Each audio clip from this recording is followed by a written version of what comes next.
Lever Brothers Company presents The Pepsodent Show, My Friend Irma, created by Cy Howard and starring Marie Wilson as Irma with Joan Banks as Jane. Friendship, friendship, just a perfect friendship. When other friendships have been forgotten, theirs will still be hot. My friend Irma.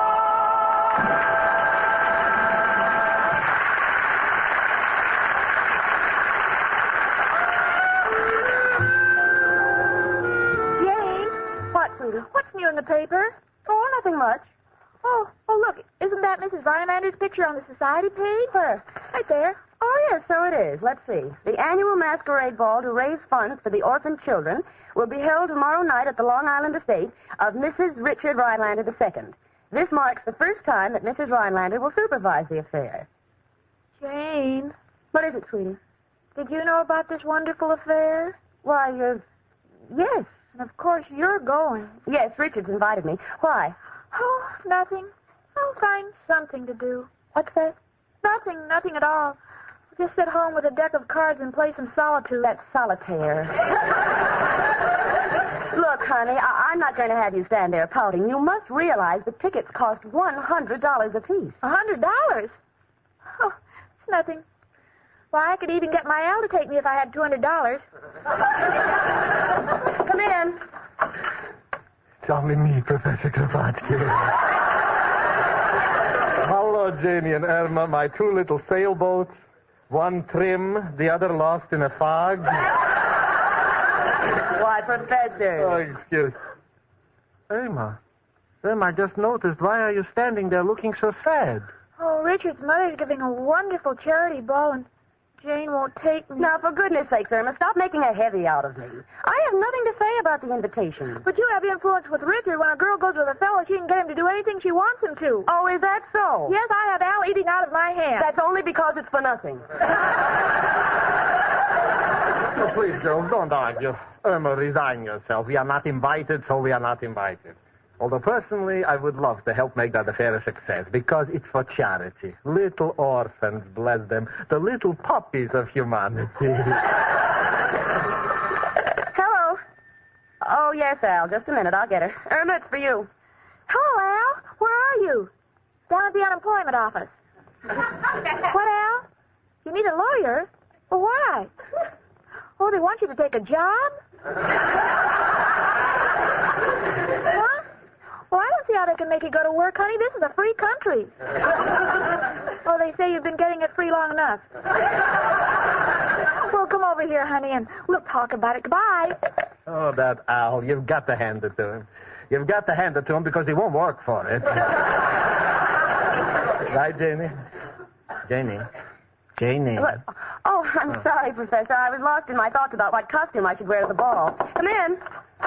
Hello, girl. Oh, hello, Mrs. O'Reilly. Well, look at your hair. Yes, I'm wearing the new short bob. How does it look? For a minute, I thought your head got caught in the electric fan. Oh, hush up with you. Janie, darling, do you like it? Oh, I love it. It looks so neat and so clean. Yes, I always felt my face was covered up too much. That is a matter of opinion. No one asked you. Irma, darling, how do you like my hair? Irma, is something wrong? Oh, Jane's going to Mrs. Rhinelander's charity ball, and I'll be all alone. Irma, we've been all through that. Oh, Janie, how I envy you. Mrs. Rhinelander's such a lovely woman, and I know it must be a worthy cause. Oh, it is. And the ball is being held in the Rhinelander estate in Long Island. See, I just start shaking when I think of walking into that mansion. Imagine, 68 rooms and 40 baths. 40 baths? Well, now I know why they call him the filthy rich.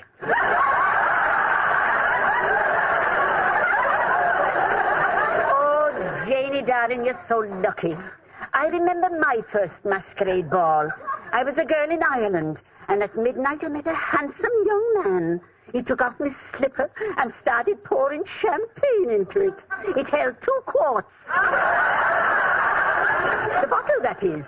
And he insisted on drinking a toast to me beauty. Pretty soon we were both a little, shall I say, high? If you feel it, say it. Yes, and just as he was telling me how beautiful I was, some wise alley came along and gave him a bromo seltzer. It sobered him up, and I never saw him again. My, how the years fly.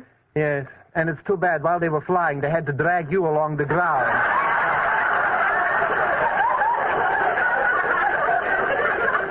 Why, look here, you. Come in. Hi, you chicken. Hello, Al, honey. Well, what's the convention? Oh, gosh, we're all talking about Mrs. Rhinelander's charity masquerade tomorrow night. Oh, yeah. Saw the old gal's picture in the newspaper. Great Dane, that Mrs. Rhinelander. Well, we could go to the ball if we had $100. Chicken, nothing would give me greater pleasure than to help them kids. May be able to do so if my new deal comes through. Another deal, Al? What is it this time? Stretching the ears of cats and selling them for rabbits?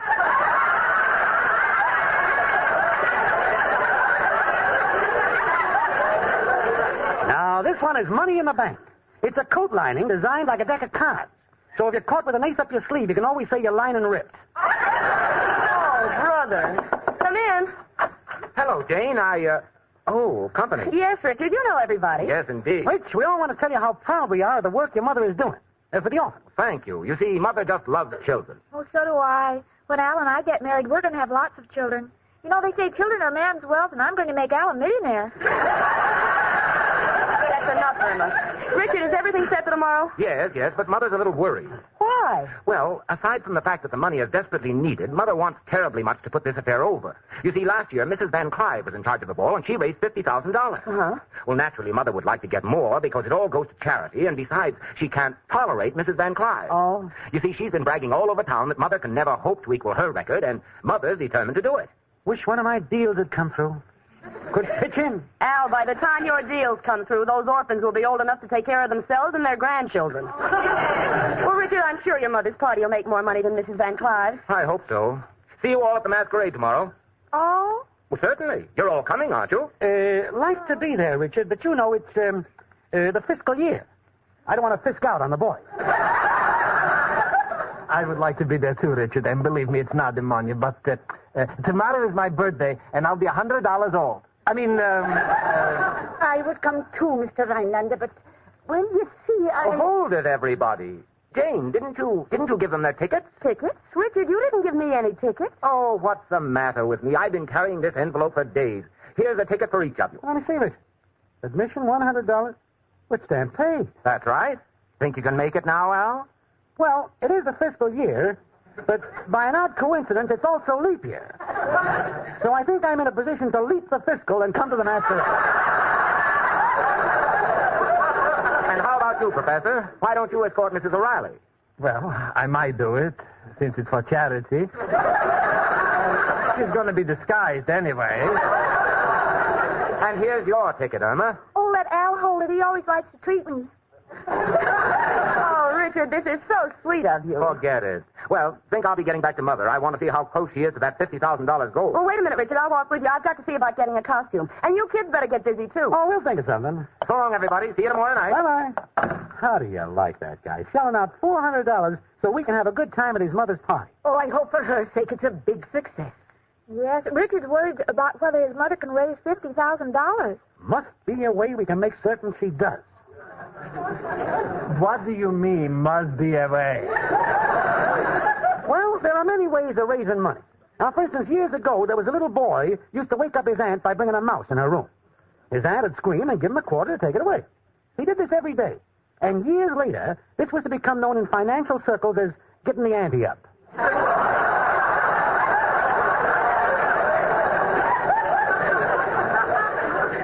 Look, Al, let us not meddle in this thing. Yes, let's not ruin the affair. Okay. And speaking of ruins, I think I'll go back to that wreckage I call my room. I'll go along with you, Professor. I better get started on this costume right away. All right, Mrs. O'Reilly. And remember, when you're finished, if I recognize you, I don't take you. Gee, Al, we don't have much time to get a costume. What shall we wear? Oh, I don't know. I was thinking I might go as Rabbit E. Lee. Nothing doing, Al. I don't want to spend the whole evening dancing with a steamboat. Let's pause here on KNX. Now back to My Friend Irma on KNX.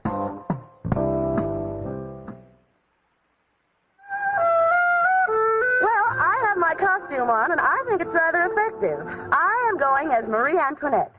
Irma couldn't understand why I spent so much time fixing my hair, since I was going to have my head cut off anyway. And what I went through before Al and Irma decided what costume to wear, you will never know. First, there was Al, who said, Jane, think I'll go as Jesse James. nothing doing, Al. You've got to wear a costume.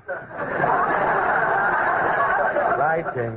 And then there was Irma, who kept saying, gee, I don't know what to wear. So I said, Irma, why don't you wear that green costume you wore last year? You know, when you went as a tree? And Irma said, No, someone's liable to come as George Washington and chop me down. well,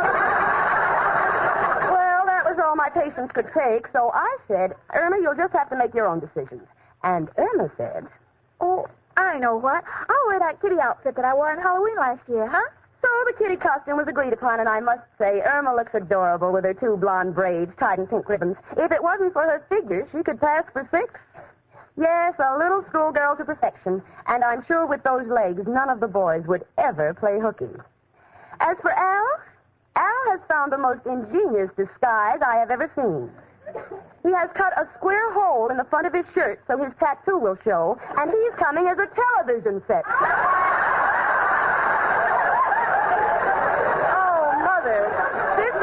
A night to remember. Al. Yeah, Jane? Now, it was very nice of Richard to buy these tickets for us, and all of us must be on our very best behavior. Now, there'll be a number of rich people there, and I'd appreciate it very much if you would not try to sell them any of your real estate lots. Well, why not?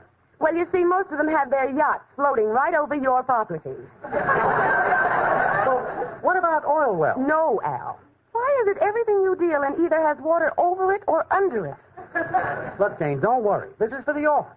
And I give you my word you'll be proud of me. No, that's good enough for me. Come in. Hello, gang. Say, Jane, you look terrific. Oh, thanks, Richard. And Irma. Well, you're so cute, I feel like putting you on my lap and telling you a bedtime story. Gee, kids have all the fun. Well, Richard, tell me, does it look as if your mother will reach that $50,000 quota? Frankly, no, Jane. It looks pretty bad. What with the flu and the weather, we'll be lucky to reach 40,000, and Mother feels so badly about it. I suppose that Mrs. Van Clive will never stop gloating. Well, you know, she's like that. In Mother's words, Mrs. Van Clive is an old... Watch your language. There's a little girl here.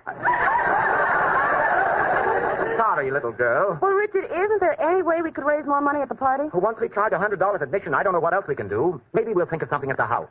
Where's the rest of the gang? Oh, the professor and Mrs. O'Reilly are putting on their costumes. Why don't you and Jane run along? We'll meet you. I'd like that. Mother's so depressed, I'd like to be with her. Come on, Jane. Okay. See you later, kid. Why do you look so sad, Al? Burns me up, chicken. For an affair to help orphans, they can't get up enough dough. And on top of that, a swell gal like Mrs. Rhinelander is going to be ridiculed by that Van Clive day. Well, what can we do about it? Got to see that the dough is raised. And there's only one man who can help us. Who, Al? Who else but... Hello, Joe. Al, got a problem. Gonna mingle with the rich tonight. How do I get money from them?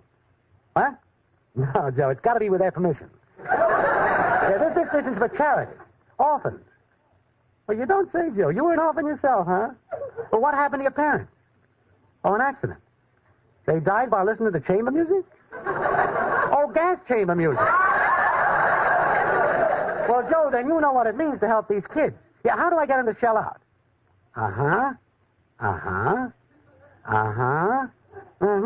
Great idea, Joe. Thanks a million. Goodbye, noble friend. Chicken, for once, Joe has come through. Come in. Hello, little girl. Is your mother... Oh, it's Irma. Oh, Irma, you look like a little doll. Thank you. Do you think I can pass for 6? Sure, just be yourself. How do you like my costume, Al? Well, what are you supposed to be? Can't you guess? I know. A rag picker. Oh, yeah, that's right. Professor, where'd you get all that miserable, dirty old rags? Oh, yesterday, Mrs. O'Reilly gave me new drapes for my window. Oh. I see. You're wearing the old drapes. No, Al, the new drapes. Well, where's Miss O'Reilly? Oh, don't mention her. She's furious. Oh, there she's now. Come in, Miss O'Reilly. Hello, everybody. Hey, Miss O'Reilly, what a swell get-up. With that broom and that hair over your eyes, you're a perfect witch. Thank you, Al. And as for you, Professor Kropotkin... No, take it easy, Mrs. O'Reilly. What's wrong? He insulted me. That's what he did. What'd he say? I didn't say anything. Oh, no. I spend hours getting this witch's costume on. And then when he sees me, he says, it's getting late. Why don't you put on a costume?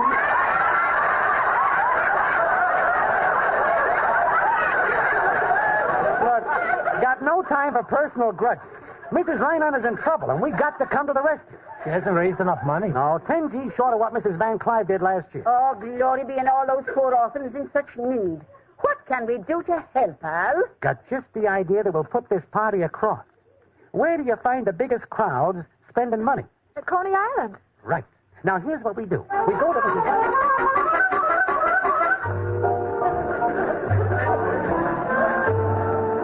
Oh, there you are, Mrs. Rhinelander. Charming ball. Thank you, Mrs. Van Clive. Are you having fun? Yes. Wonderful idea of yours to have this intimate gathering instead of that tremendous turnout I had at my charity ball last year. Really? Yes. Of course, you won't make nearly enough to take care of the poor little children. But perhaps next year the committee will realize their mistake and put me in charge of the ball again. You're so nice. Well, I'll try to amuse myself. Where could I get a Manhattan? I'm so thirsty. Right over there at the bar. And you won't need any bitters in your Manhattan. Just smile.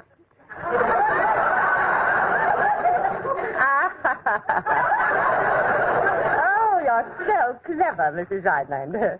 Well, you probably think of something amusing to tell the kiddies when they're told they have to sleep 8 in a bed because you couldn't raise the money. Toodaloo. Hello, Mother. Oh, Richard. And Jane, you look lovely, dear. Thank you. What's the matter, Mother? You're shaking. Oh, I've just had a word with Mrs. Van Clive, my well-wisher. Oh, Richard, perhaps I've been a fool. Maybe I shouldn't have undertaken the responsibility of the ball. Well, Mother, you did your best.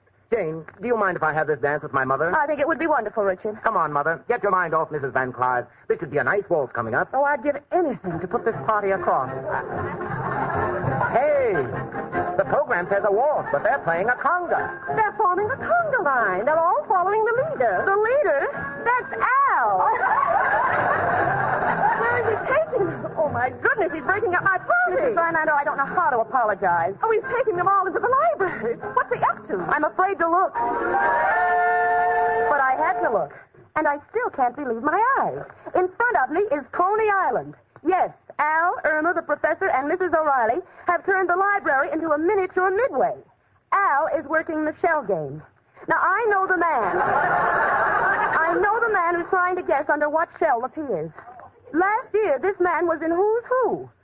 10 more minutes with Al in the shell game, and this man will be listed in the 50 neediest cases. Al is speaking. That will be $10 more you have lost to me, friend. And I sort of resent your remark that this seems like a dishonest game. Let's try something else. Take a card. There, that's fine. Let me see. Oh, king. Now, only an ace can beat that. I shall draw. How do you like that? It's an ace. I just can't understand it. I never seem to win. Oh, Al. Yeah, chicken. You better sweep up. A lot of vases are falling out of your coat. What? Hold it, chicken. Mister, this young lady is just joking. She knows I run an honest game, don't I? Miss. Well, Al, I thought you were just going to be the barber here. The barber? Yeah, he told me he's going to clip everyone who came near him. Come on, chicken. Al, where are you dragging me? The gentleman may misunderstand. And I want to give this dough to Mrs. Rhinelander. Well, look at the professor. Hello, Professor. 10 bucks now, Irma. Here comes another customer. Pardon me. Do you tell fortunes? Certainly. Your name, madam? Mrs. Van Clive. Aha, I see. Let me see your palm, please. Oh, I see a sparkling future. Happiness, gaiety, laughter. And then you get hit by a truck. Oh, my goodness. You are swinging between life and death. Only one doctor can save you. What's his name? A professional seeker. Cost you $50 to find out. Here's the $50. What's his name? Who do you go to now? Dr. Joan. He's a good man. Keep going. Till next time.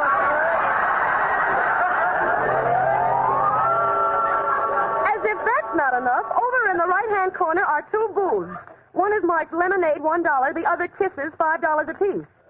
But they're not doing any business. Oh, no wonder. Al has made a mistake. He's got Irma selling lemonade and Mrs. O'Reilly selling kisses. Well, on getting out of here so fast the super chief will look like it's backing up. Jane, where are you going? Richard, I'm so mortified. I want to get out of here before your mother throws us all out. Throws you out? Why, Jane, Mother's in heaven. Al and his friends have already turned in enough money to more than pass our quota, and the guests are having so much fun they insist Mother hold the ball next year. You mean that, Richard? Sure, Jane. Come on, let's congratulate Al. Oh, Al? Yeah? Al, on behalf of my mother... You don't have to say anything. We're doing it for a swell lady and a bunch of wonderful kids. Oh, Al. Forget it. But one thing still bothers me. Irma, what were you doing in the lemonade booth? Weren't you supposed to sell kisses? Yes, but Al said to get over there in that booth and pucker up, and lemons make me pucker. Well, lemons are grapefruit. What can I say except that there's never been a sweeter kid than my friend Irma.